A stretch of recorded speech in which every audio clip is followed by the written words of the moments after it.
El niño y el chamuco. Buenas noches, cuenteros. Esta historia me la contó mi abuelo cuando yo era niño. Era una de esas noches frías, en las que el fuego de la chimenea alumbraba apenas el rostro cansado de mi viejo. Él solía contar muchas cosas, pero esta jamás la he podido olvidar. Decía que había ocurrido cuando era joven, allá en Oquitoa, un pueblito perdido entre cerros y caminos polvorientos. En esos tiempos, las noches eran más oscuras, más silenciosas, y la gente decía que en los montes uno podía encontrarse con lo que fuera, incluso con el mismísimo diablo. Mi abuelo contaba que una noche un campesino regresaba de trabajar. Venía solo, con el machete colgado al cinto y el sombrero cubriéndole el rostro. Mientras cruzaba una cañada, escuchó el llanto de un niño.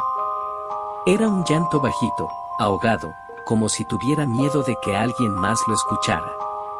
El hombre se detuvo y alumbró con su lámpara. A unos metros, vio a un pequeño de unos 7 años, flaco, con la ropa sucia y los ojos enormes llenos de lágrimas.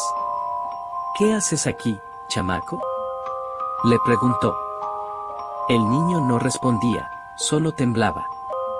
El campesino, conmovido, lo tomó de la mano. Vamos, te llevo a tu casa. No es hora para andar solo en el monte. Y los dos comenzaron a caminar por el sendero. Pero a medida que avanzaban, el ambiente se volvió raro. El viento se detuvo, los grillos callaron y ni siquiera se oían los coyotes. Era como si todo el monte contuviera la respiración. Mi abuelo decía que el hombre empezó a sentir un olor extraño, un olor fuerte, como a azufre quemado. Al principio pensó que sería algún animal muerto, pero el hedor se hacía cada vez más intenso, hasta que le ardieron los ojos. El niño seguía callado, pero caminaba sin soltarle la mano. Cuando por fin vieron la silueta de un ranchito al fondo, el campesino respiró aliviado. Ahí está tu casa, muchacho, dijo. Ya casi llegamos. Pero justo entonces, el niño se detuvo. Su voz sonó temblorosa cuando murmuró, «Esa no es mi casa, señor». Y fue en ese momento cuando todo cambió.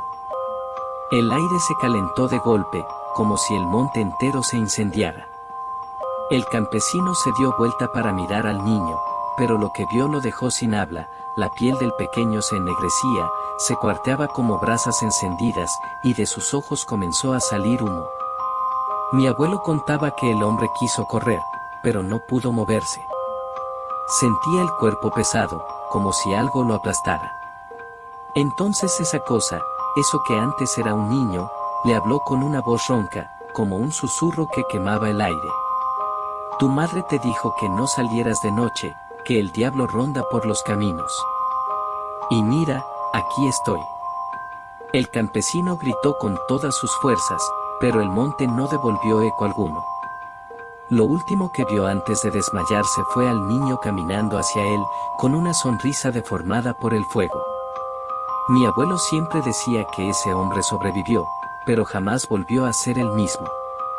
Quedó mudo, sin poder pronunciar palabra, como si el miedo le hubiera robado la voz.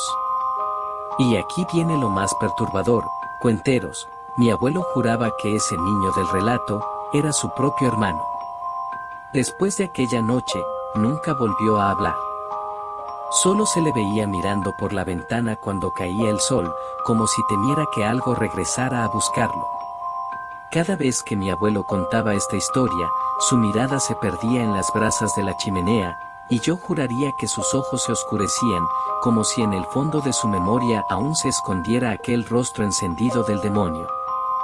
Desde entonces, aprendí una cosa: si alguna vez escuchas a un niño llorando solo en el monte, no te acerques. Podrías estar extendiéndole la mano al mismísimo chamuco.